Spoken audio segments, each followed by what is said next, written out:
할렐루야. 예수 그리스도 이름으로 하나님 말씀 증거하겠습니다. 우리 다 같이 하나님 말씀 사도행전 20장 17절부터 27절까지 말씀을 다 같이 찾겠습니다. 하나님 말씀 사도행전 20장 17절부터 27절까지 말씀을 저와 여러분이 한 절씩 교독하겠습니다. 사도행전 20장 17절. 바울이 밀레도에서 사람을 에베소로 보내어 교회 장로들을 청하니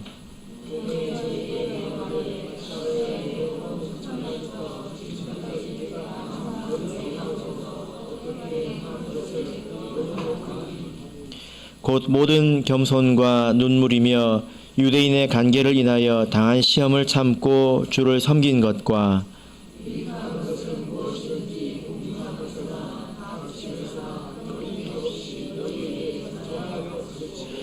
유대인과 헬라인들에게 하나님께 대한 회개와 우리 주 예수 그리스도에 대한 믿음을 증거한 것이라.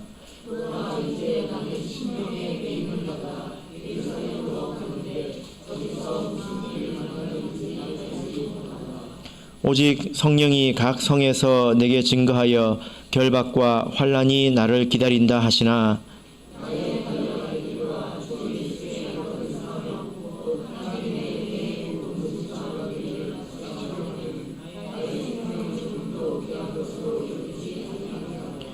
보라, 내가 너희 중에 왕래하며 하나님 나라를 전파하였으나 지금은 너희가 다 내 얼굴을 다시 보지 못할 줄 아노라.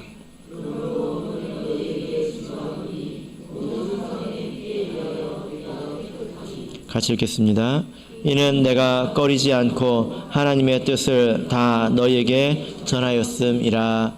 아멘. 네, 오늘 이 시간은 바울의 고별 설교라는 제목으로 하나님 말씀을 증거하겠습니다.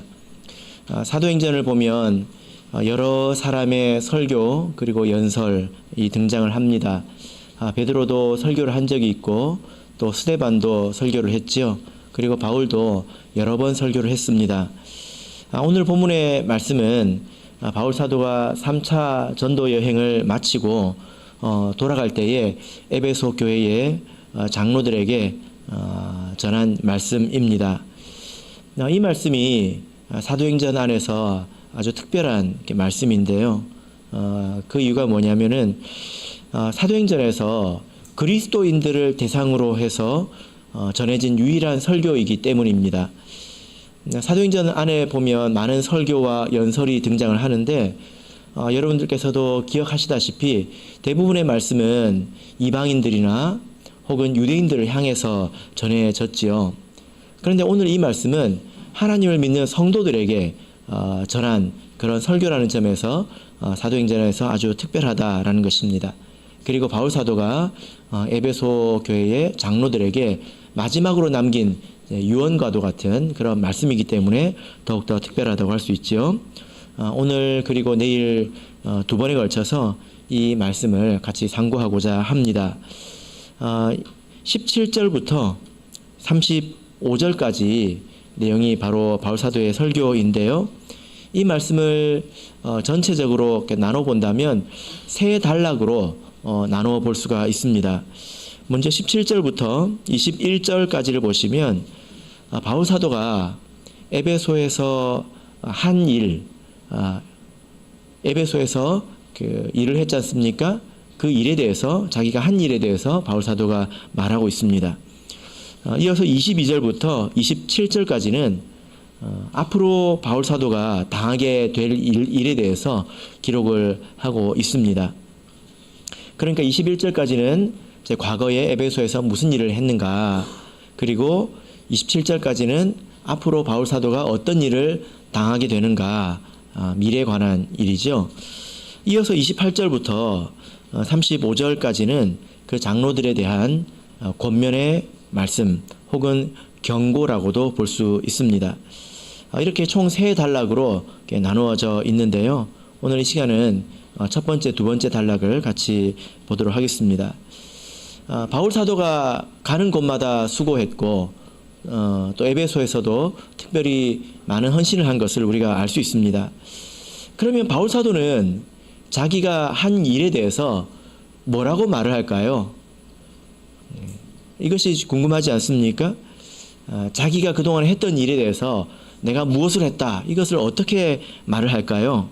우리 다시 한번 본문으로 돌아가서 보겠습니다.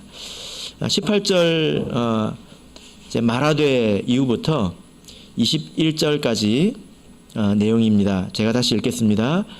아시아에 들어온 첫날부터 지금까지 내가 항상 너희 가운데서 어떻게 행한 것을 너희도 아는 바니 곧 모든 겸손과 눈물이며 유대인의 간계를 인하여 당한 시험을 참고 주를 섬긴 것과 유익한 것은 무엇이든지 공중 앞에서나 각 집에서나 꺼림없이 너희에게 전하여 가르치고 유대인과 헬라인들에게 하나님께 대한 회개와 우리 주 예수 그리스도께 대한 믿음을 증거한 것이라.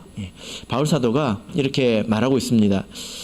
여러분, 우리가 하나님을 섬기고 난 이후에 이렇게 말할 수 있을까요? 혹은 이렇게 말을 해도 되는 걸까요? 자, 우리 누가복음 17장을 보겠습니다. 누가복음 17장 8절부터 10절까지를 보겠습니다. 누가복음 17장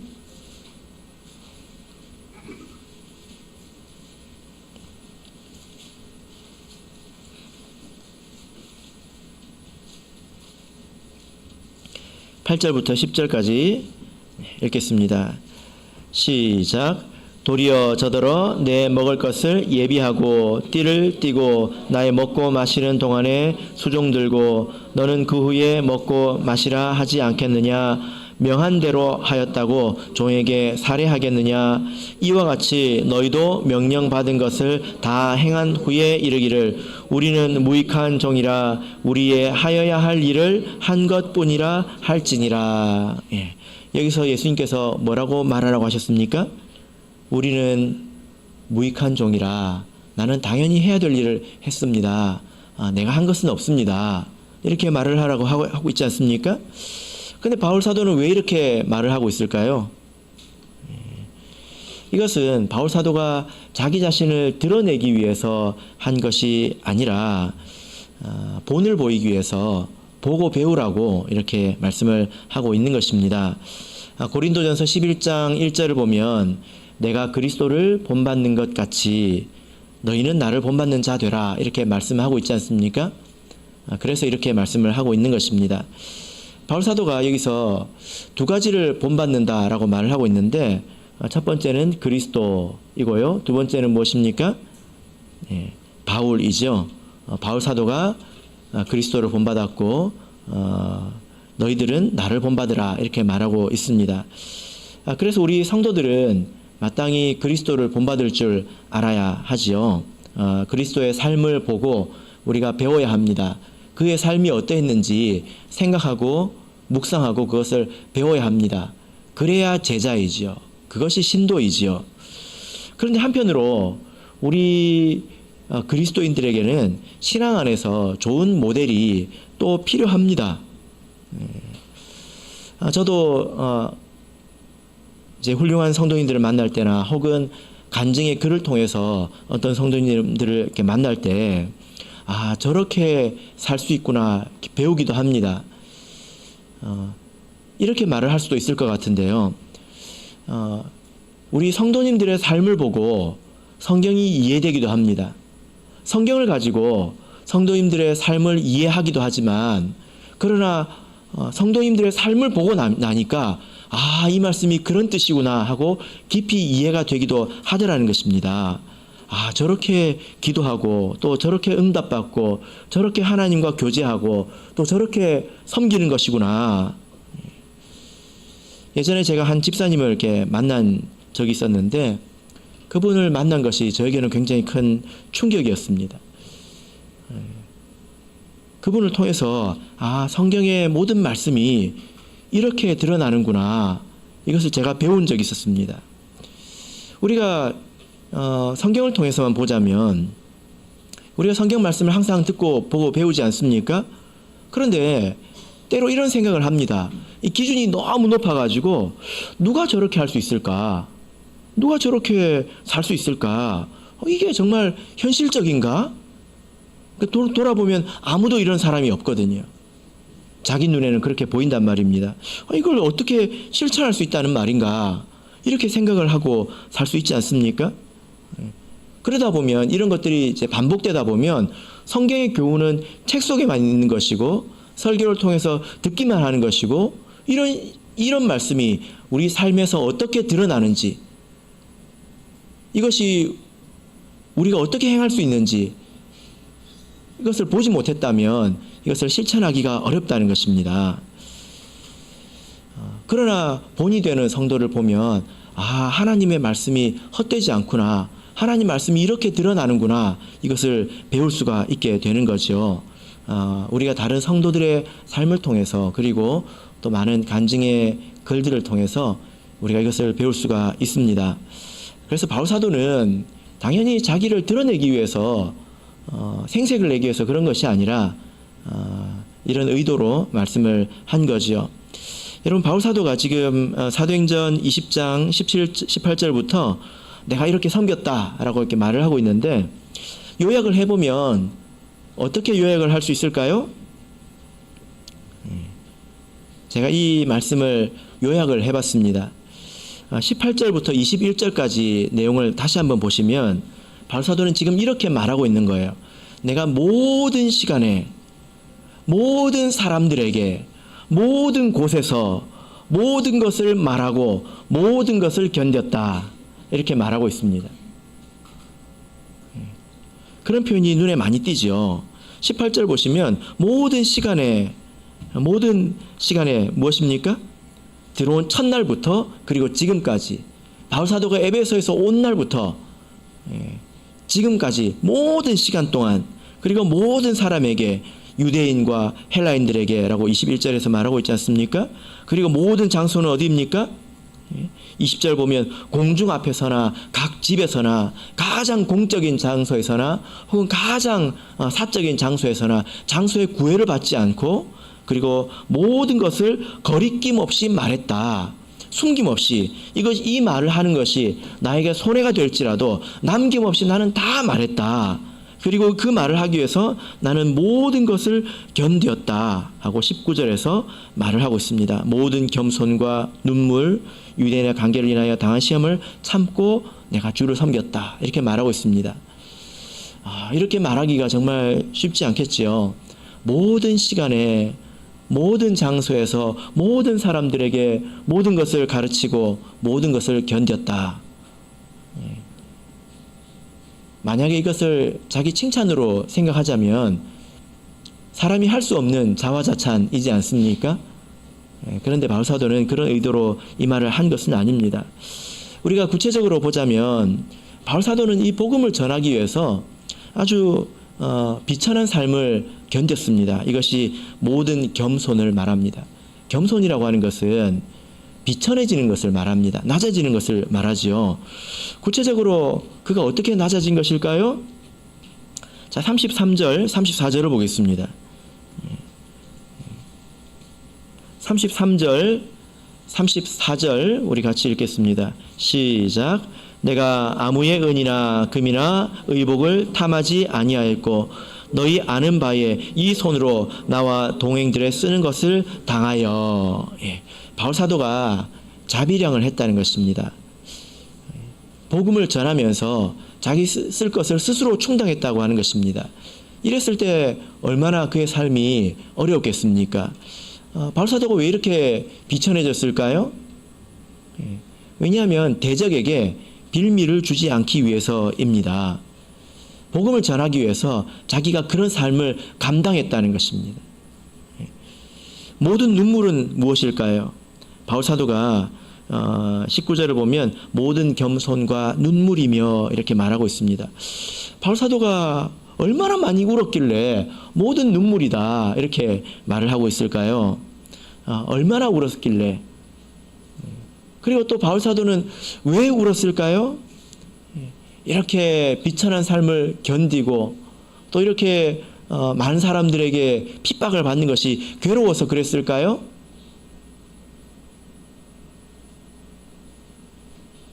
누가 바울 사도를 울렸을까요? 자, 우리 31절을 보겠습니다. 31절 같이 읽겠습니다. 시작. 그러므로 너희가 일깨어 내가 3년이나 밤낮 쉬지 않고 눈물로 각 사람을 훈계하던 것을 기억하라. 예, 바울 사도가 누구 때문에 울었습니까? 바로 에베소 교회 장로들을 위해서 울었습니다. 그들을 볼 때 바울 사도가 울면서 밤낮 쉬지 않고 각 사람을 훈계했다는 거예요.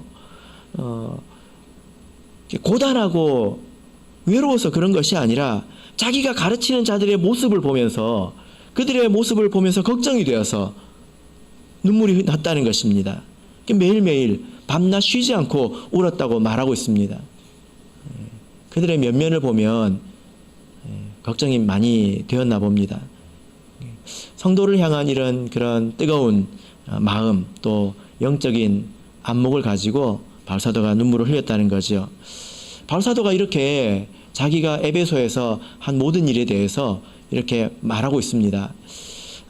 우리 부산교회에도 이런 본이 되는 일꾼들이 많아지기를 진심으로 바랍니다. 좋은 교회는 여러 가지 면에서 본이 되는 성도들이 많은 교회인 것이 분명한 것 같습니다. 성경을 통해서 기도를 배우지만 우리 성도들을 통해서 기도를 배울 수 있고, 성도를 통해서 예배를 배울 수 있고, 그리고 우리 교회의 모습을 통해서 교회라는 곳이 이런 것이구나, 교회를 보고 모순감이 가득 차는 것이 아니라 교회는 이런 곳이구나, 이래야 되는 거구나, 이것을 배울 수 있는 교회가 정말 좋은 교회이지 않겠습니까? 그래서 연약한 성도들이 하나님 말씀을 통해서 성경을 배우고 말씀을 배우고 그리고 교회에서 그것을 보는 것입니다. 그래서 두려워하는 가운데서 신앙생활을 하게 되는 것이 정말 좋은 교회이지 않습니까? 예전에 제가 이런 이야기를 들은 적이 있는데요. 어떤 한 자매님이 평범하게 혹은 그 이상으로 신앙생활을 이렇게 잘하던 분이었습니다. 그런데 어떤 분이 그 교회로 이사를 오셨는데요. 그분을 보고 너무 놀란 거예요. 저렇게 기도할 수 있구나. 저렇게 섬길 수 있고 저렇게 전도할 수 있구나. 그 모습을 보고 충격을 받은 것입니다. 자기가 그동안에 생각할 때는 내 모습은 평균 이상이라고 생각을 했을 텐데, 그래도 내가 모범적이라고 생각을 했을 텐데 그 모습을 보고 너무 부끄러워진 거예요. 그래서 내가 저분을 모델로 삼고 내가 저분의 길을 따라가야 되겠다, 이런 결심을 하고 그분이 힘을 내서 교회에서 열심히 섬긴다는 이야기를 제가 들은 적이 있습니다. 이것이 좋은 교회이지 않습니까? 어떻게 기도하고 어떻게 예배드리고 어떻게 전도하고 어떻게 사랑하고 인내하고, 이것을 책으로만 배우는 건 아니라는 거예요. 그래서 저는 우리 교회에서 어떤 사람을 일꾼으로 세우느냐, 이것이 아주 중요한 일이라고 저는 생각을 합니다. 왜냐하면 일을 잘하기 위해서 그런 게 아니에요. 일을 더 잘하기 위해서 그런 것이 아니라 그런 사람이 본이 되는 교회이기 때문입니다. 혹시라도 일만 잘하고 혹은 성품이 착하다는 이유만으로 누가 임원이 된다면 저는 정말로 아찔합니다. 현기증이 날 것 같습니다. 저렇게 깨어있지 못하고 저렇게 세상을 사랑해도 일만 잘하면 교회에서 인정받을 수 있구나, 하나님께서도 인정하시는구나, 그런 것을 가르치는 것이지 않습니까? 그런 메시지를 성도들에게 주는 것이지 않습니까? 이런 메시지들은 사실 하나님의 말씀보다 훨씬 더 강력합니다. 어떤 사람이 일꾼으로 세워지느냐, 그것은 말보다 훨씬 더 강한 메시지이지 않습니까? 그래서 누구를 일꾼으로 세우느냐, 이것이 참으로 중요하고요. 일꾼이 되었다면 마땅히 본이 되기 위해서 자기 스스로 많이 노력을 해야 합니다. 특별히 우리 교회 성직자를 포함해서, 그리고 이번에 집사로 알립 받으시는 두 분이 계시죠. 그리고 임원, 그리고 교회 학교 교사들 모든 면에서 본이 되는 그런 신앙생활을 하시기를 진심으로 부탁드립니다. 한편으로 오늘 바울사도를 이렇게 보면 바울사도가 이렇게 말하는 목적이 있습니다. 여러분 좀 과도하지 않습니까? 만약에 제가 부산교회를 떠나면서 여러분 저는 모든 시간에 모든 것을 여러분에게 거리낌 없이 다 말하고 제가 안 한 게 하나도 없습니다 이러고 떠난다면 좀 기분 이상하죠. 그렇게 말할 계획이 없으니까 안심하시길 바랍니다. 한편으로 바울사도가 이렇게 말하는 목적이 있습니다. 무엇일까요? 자, 우리 26절을 보겠습니다. 자, 26절 같이 읽겠습니다. 시작. 그러므로 오늘 너희에게 증거하노니 모든 사람의 피에 대하여 내가 깨끗하니. 이게 무슨 말입니까? 모든 사람의 피에 대해서 내가 깨끗하다.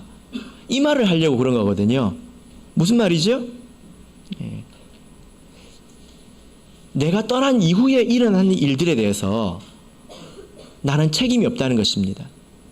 내가 떠난 이후에 어떤 사람이 잘못되어서 영적으로 타락을 한다든지 문제가 생겨서 영적인 이게 피를 흘린다면 내 책임은 아니라는 거예요. 왜냐하면 나는 가르칠 걸 다 가르쳤기 때문에 라고 말을 하고 있는 것입니다.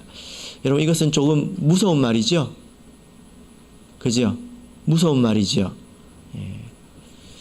바울사도가 이렇게 말을 하는 것은 하나님의 말씀을 기억하고 말씀을 하는 것입니다. 자기가 벙어리 개는 아니라는 것입니다. 자, 우리 에스겔서 33장을 보겠습니다.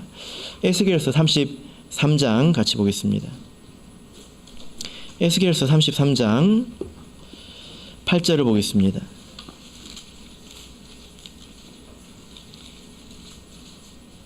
에스겔서 33장 8절. 자, 읽겠습니다. 시작.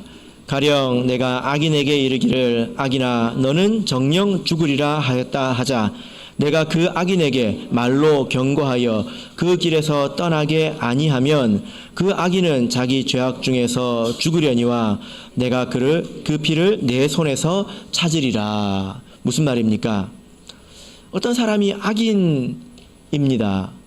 그래서 그 사람이 악이 너무 심해서 네가 반드시 죽을 것이다 라고 하나님이 선언을 했다고 쳐봅시다. 그럼에도 불구하고 너는 그 사람을 권면하라는 것입니다. 만약 그렇게 권면하지 않으면 그 악인이 자기 죄로 인해서 죽더라도 그의 피를 너에게서 찾을 것이다. 그 죽음의 책임을 너에게 물을 것이다. 말하지 않은 너에게 물을 것이다. 이렇게 말씀을 하고 있는 것입니다. 여러분 이것이 참 두려운 말씀이지 않습니까? 그래서 우리가 각자 있는 곳에서 책임을 다해야 합니다. 자신의 몫을 다해야 합니다. 만약에 그렇지 않으면 이런 짐을 지게 될 것입니다. 자, 이사야서 56장을 보겠습니다. 이사야서 56장 10절을 보겠습니다. 이사야서 56장 10절. 이사야서 56장 10절 읽겠습니다. 시작. 그 파수꾼들은 소경이요 다 무지하며 벙어리 개라 능히 짓지 못하며 다 꿈꾸는 자요 누운 자요 잠자기를 좋아하는 자니. 바울사도가 이런 말씀들을 생각했다는 거예요.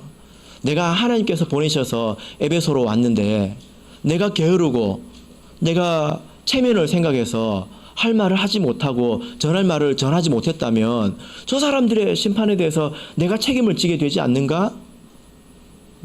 하나님께서 나를 이 말씀처럼 소경 파수꾼이라고 부르지 않을까? 벙어리 개라고 부르지 않을까? 그래서 자기가 최선을 다해서 전했다는 것입니다. 여러분 개를 왜 키울까요? 요즘에는 집에서 이제 애완견으로 키우죠. 그죠? 근데 성경 시대에는 개를 왜 키웠을까요? 먹으려고 키웠겠습니까? 집을 지키기 위해서 도둑들이 오면 짖으라고 키운 거죠. 그죠? 그런데 이 개가 벙어리입니다. 짖지를 못해요. 무슨 의미가 있습니까? 파수꾼은 왜 세웁니까? 모든 사람들이 잘 때 눈을 뜨고 있으라고. 그래서 적들이 침입하면 그들을 깨우라고 한 것이지 않습니까? 그런데 파수꾼이 앞을 못 보는 소경입니다. 그러면 어떻게 되겠습니까? 여러분, 이들은 누구를 말하죠? 11절을 보겠습니다. 11절 시작. 이 개들은 탐욕이 심하여 족한 줄을 알지 못하는 자요, 그들은 몰각한 목자들이라. 다 자기 길로 돌이키며 어디 있는 자이든지 자기 이만 도모하며. 누구를 말합니까? 몰각한 목자들, 책임자들을 말하죠. 그죠? 하나님께서 반드시 그들에게 책임을 묻겠다, 이렇게 말씀을 하고 있습니다. 우리는 이 말씀을 어떻게 들어야 될까요? 여러분, 하나님께서는 부족하게 주시지 않습니다. 그렇습니까? 하나님께서는 어떠한 상황이라도 우리가 신앙생활을 하기에, 하나님을 믿고 쫓아가기에 부족하게 주시지 않는다는 것입니다. 충분하게 주신다는 것입니다.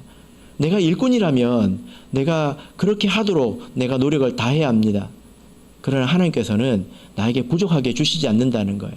에베소 장로들이 이 말을 듣고 얼마나 정신이 번쩍 들었겠습니까? 하나님께서 나에게 충분히 주셨다. 이런 바울 같은 사람들을 보내셔가지고 나에게 충분히 주셨다. 앞으로 일어날 일들은 내 책임이다. 내가 듣지 못했고, 내가 마음에 담지 못했고, 이것이 문제이죠. 여러분, 지금도 마찬가지라고 저는 믿습니다. 우리 삶에 일어나는 많은 일들이 있는데요, 이런 일들을 해결하고 극복하고 넘어가기 위해서는 하나님의 도움이 필요합니다.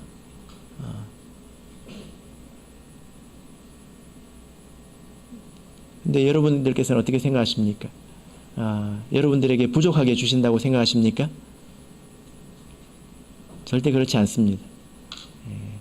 도리어 하나님이 주실 때 내가 받지 않는 것이 문제일 것입니다.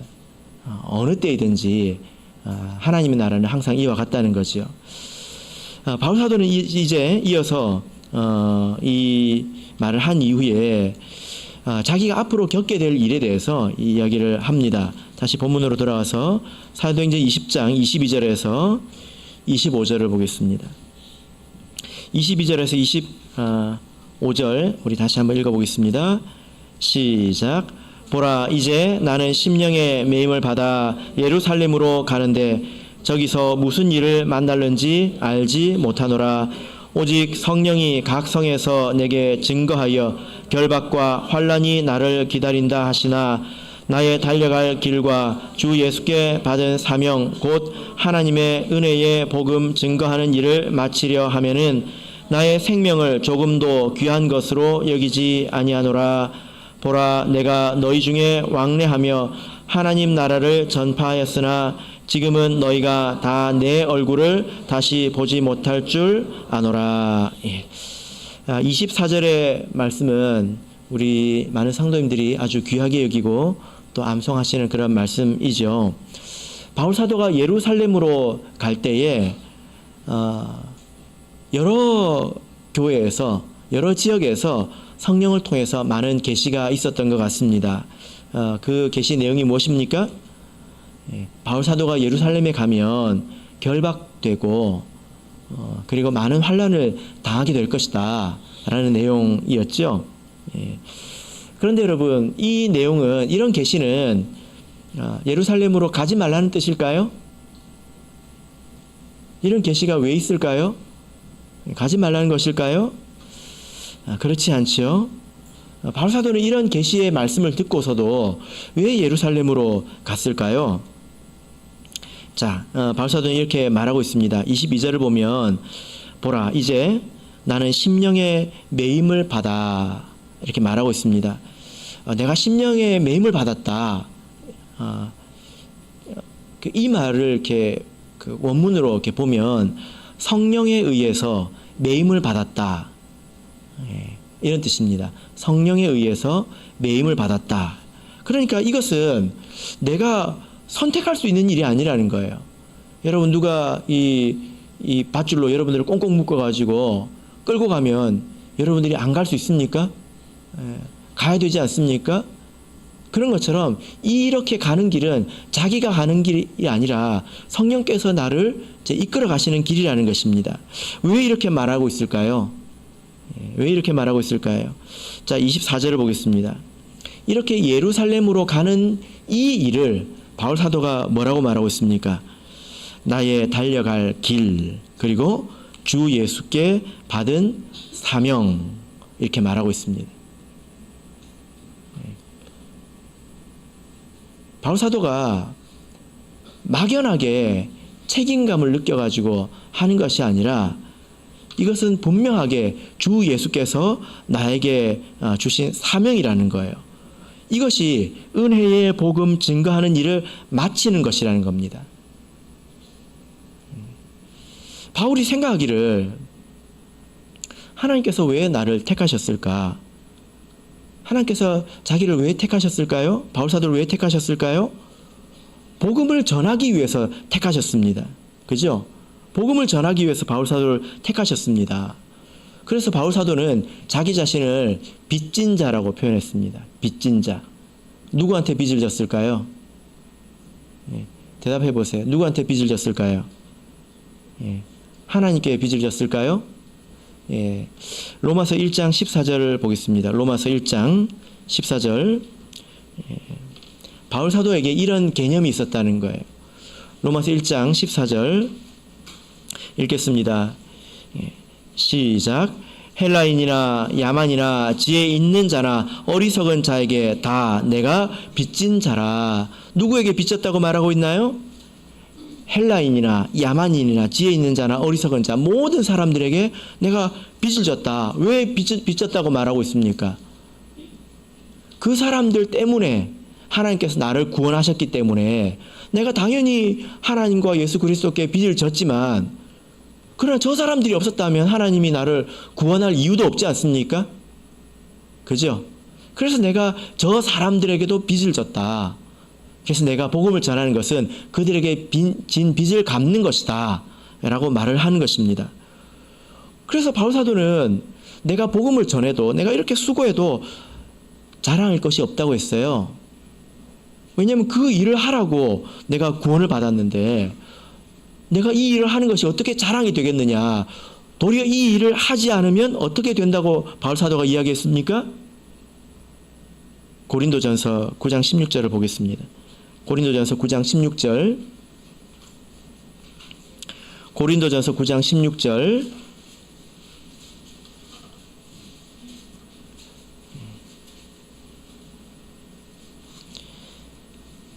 고린도전서 9장 16절 읽겠습니다. 시작.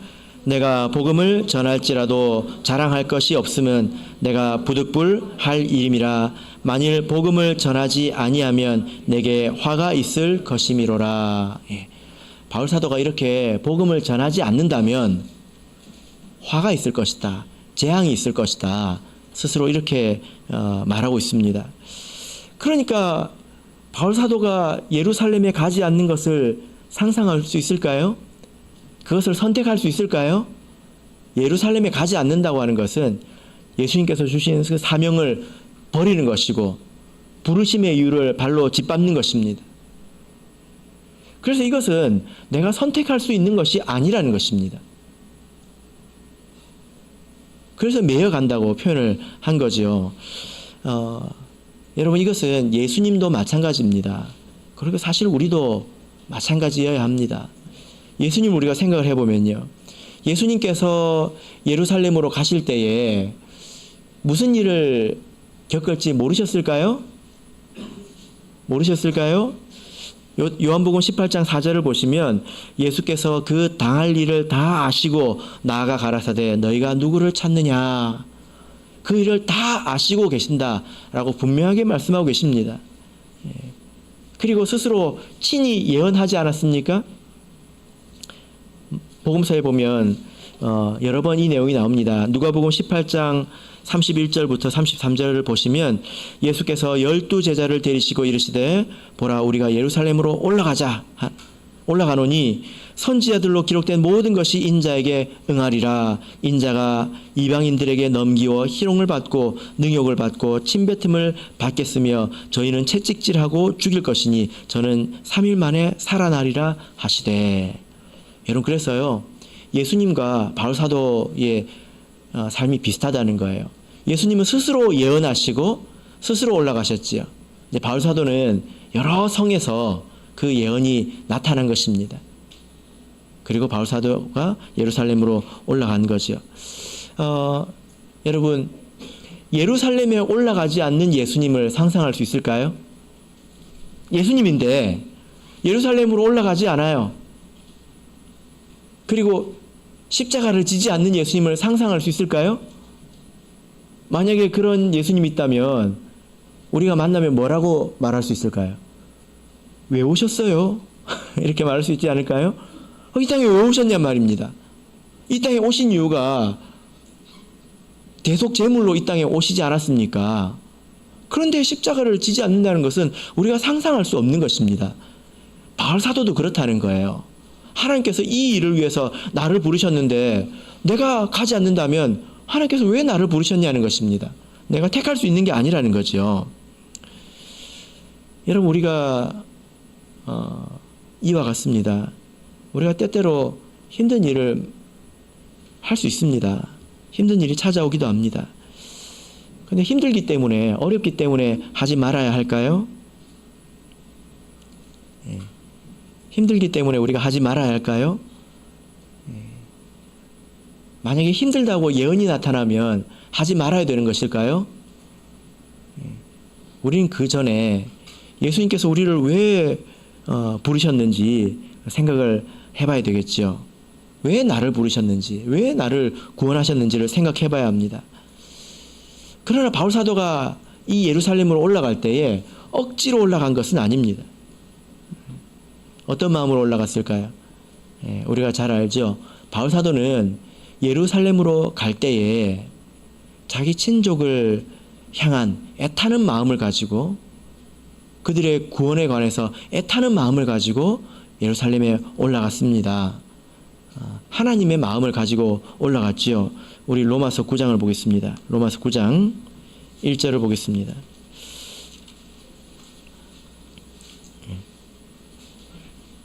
로마서 9장 1절 2절 우리 같이 읽겠습니다. 로마서 9장 1절 2절 읽겠습니다. 시작. 내가 그리스도 안에서 참말을 하고 거짓말을 아니하노라. 내게 큰 근심이 있는 것과 마음에 그치지 않는 고통이 있는 것을 내 양심이 성령 안에서 나로 더불어 증거하노니. 3절. 나의 형제 곧 고륙의 친척을 위하여 내 자신이 저주를 받아 그리스도에게서 끊어질지라도 원하는 바로라. 자기의 형제, 고륙의 친척이 하나님의 저주에 가까워 있기 때문에 그것을 생각하고 고통을 느낀 것 아니겠습니까? 그것이 그치지 않는다. 이것을 성령께서 나로 더불어 증거하신다. 심지어 우리가 하기 힘든 말을 하고 있습니다. 그들의 구원을 위해서라면, 그들이 저주에서 벗어날 수 있다면 도리어 내가 저주를 받는 것도 나는 감당할 수 있다. 그만큼 진심으로 그들의 영혼에 대해서 걱정했다는 것 아니겠습니까? 이것이 바로 하나님의 마음이고 우리가 가져야 될 마음이지요. 여러분께서는 이 마음을 잘 지키고 계십니까? 이런 마음을 가지고 계십니까? 우리가 하나님의 마음을 가지도록 해야 합니다.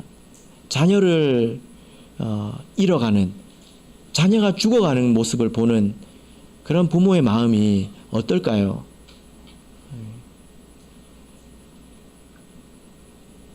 하나님의 자녀를 우리가 그런 마음으로 볼 수 있어야 합니다. 제가 이런 이야기를 들은 적이 있습니다. 부모의 마음을 좀 생각해 볼 수 있는 그런 이제 이야기인데요. 미국의 어떤 그 이제 6살 난 아이가 소아뇌종양에 걸렸어요. 소아뇌종양에. 그래서 뭐 한 4, 5개월 정도 밖에 살지 못하는 그런 시한부 선고를 이렇게 받았습니다. 그럼 죽을 수밖에 없는 그 딸, 그를 보는 그 부모의 심정이 어땠을까요? 하루하루 이제 짧아져 가고 있지 않습니까? 여러분이라면 그 남은 시간을 어떻게 보내시겠습니까? 그래서 부모가 남은 기간 동안 온전히 사랑해주고 그리고 또 제 추억을 만들어주고 이런 일에 아주 힘을 썼습니다. 네, 그 사랑 덕분인지 한 2, 3개월 정도 더 산 것 같아요. 그리고 그 이후에 부모의 품속에서 숨을 거두고 말았습니다. 근데 이 아이도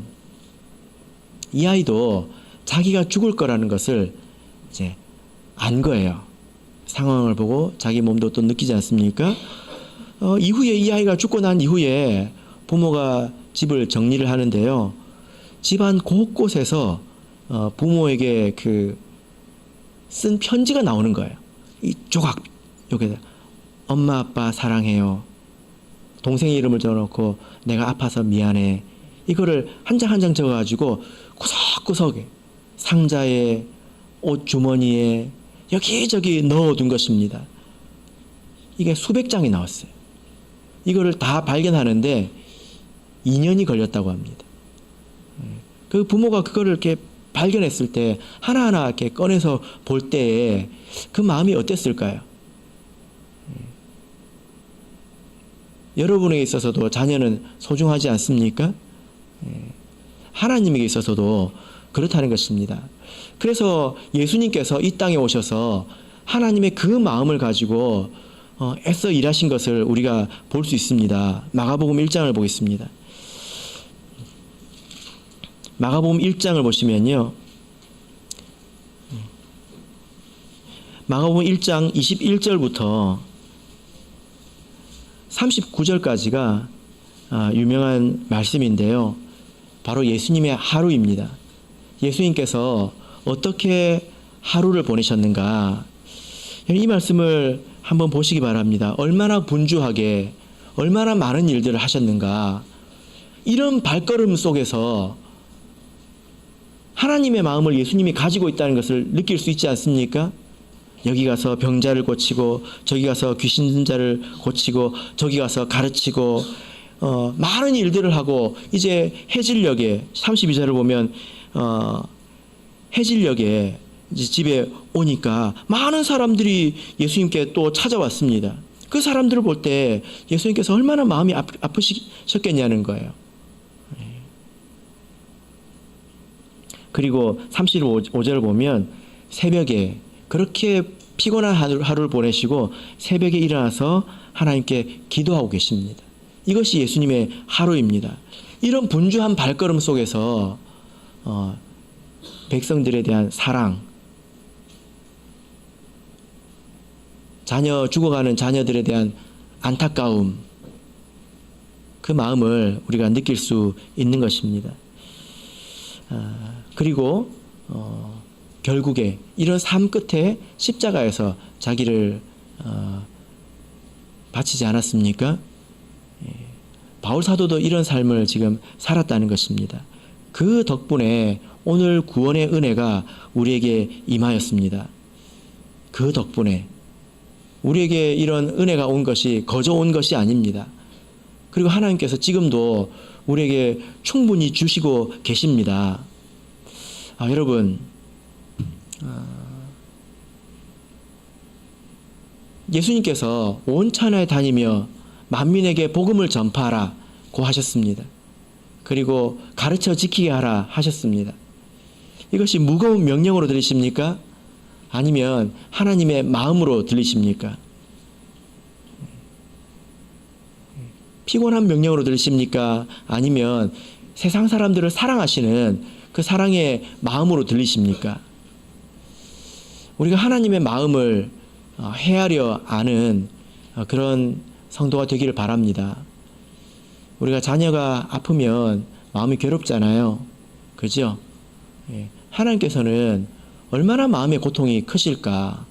얼마나 괴로우실까? 아픈 것이 문제가 아니라 하나님에게서 멀어진 것이 고통이라는 것입니다. 그러므로 우리가 이 마음을 가지고 바울 사도가 예루살렘에 갔던 것처럼 우리도 이 마음을 가지고 하나님께서 맡기신 일을 해야 되겠습니다. 그리고 복음을 전해야겠습니다. 이것은 억지로 하는 일이 아니지요. 이런 마음을 가지고 하는 것입니다. 내가 예수님의 이 시대에 예수님의 손과 발이 되어서 내가 복음을 전해야 되겠다. 그런 마음이 있어야 된다는 거예요. 그래서 어떤 사람은 이 말을 깨달았습니다. 그래서 뭐라고 말했냐면요. 녹슬어 없어지느니 차라리 닳아 없어지겠다. 이런 말을 남겼습니다.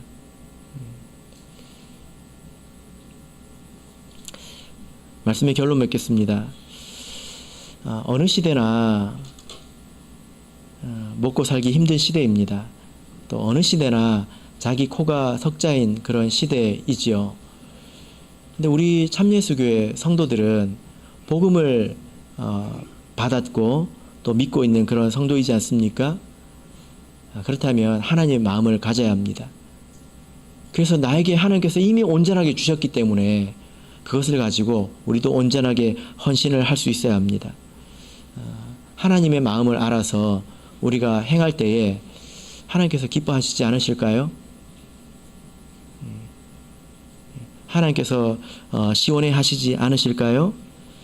여러분 주변에 많은 일들이 있습니다. 또 영혼들이 있고 또 가족들이 있습니다. 그들을 향해서 복음을 전하고 나에게 주어진 일에 최선을 다하는 것이 하나님께서 가장 기뻐하시는 일입니다. 바라옵기는 저와 여러분이 이 말씀에 순종하시기를 예수 그리스도 이름으로 축복합니다. 우리 다 같이 찬송하겠습니다. 204장 찬송하겠습니다.